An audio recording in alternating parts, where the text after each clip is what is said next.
Hi, my name is Lars Bunch. I'm a large format photographer making purely analog prints, sometimes silver gelatin and sometimes platinum palladium and other alternative process prints. One of the things that I tend to do, I show the rebate edge of the negative as I make the print. It's, that mechanical edge, just the outer edge of the image. It's sort of between the edge of the film and where the image starts. Normally, you would just crop that out. I like to show them, and I like the kind of documentary approach of not using a crutch of like cropping it after the fact. When I create a image on a large format camera, I'm looking at the ground glass in the back, and it's a very careful, meticulous process of composing the image, being really intentional with the image you're creating.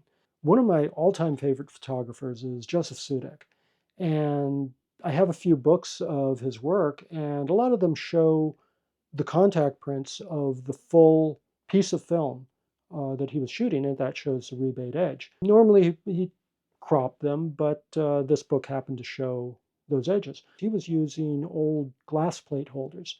In the late 1800s, the early 20th century, most photographers were shooting on glass plates. But there was this transition as Kodak started creating film on emulsions on a flexible film, but they required a completely different film holder because you couldn't just put the film into the glass plate holder and expect it to hold in place properly.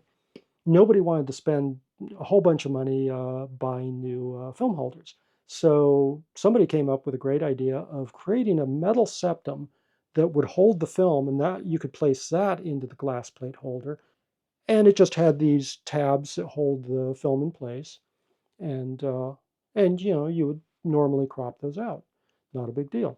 But I like the look of them, and so that's how I tend to print my images. I contact print things. It shows the entire piece of film, the entire rebate edge, and everything that goes into holding that film in place.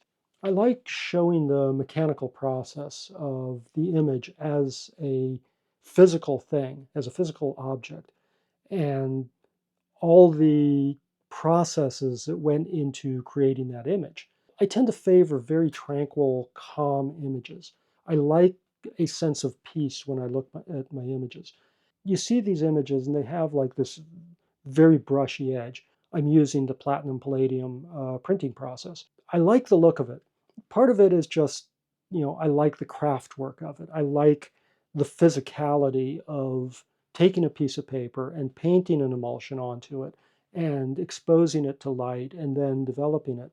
These things are, you know, part of a process that I think is really interesting and I enjoy it and I like to make it part of the image.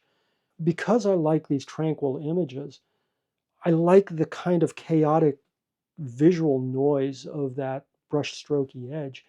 And and it's almost as if that's the outside world.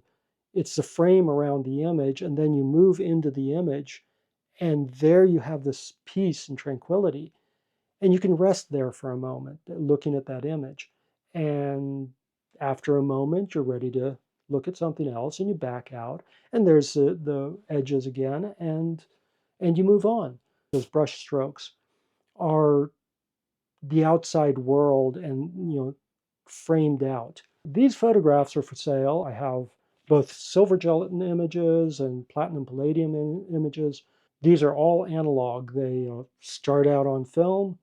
They they are printed in a fully analog form. Everything from start to finish is a completely analog process. And I kind of like that because, again, it's a crafts work, I think. And anyway, they're for sale. If you like these images, so feel free to go to my website. It's there on the screen. And hope to hear from you. And I hope you have a great day, whatever images you enjoy. Thank you. I'm Lars Bunch, and I'll blather at you later.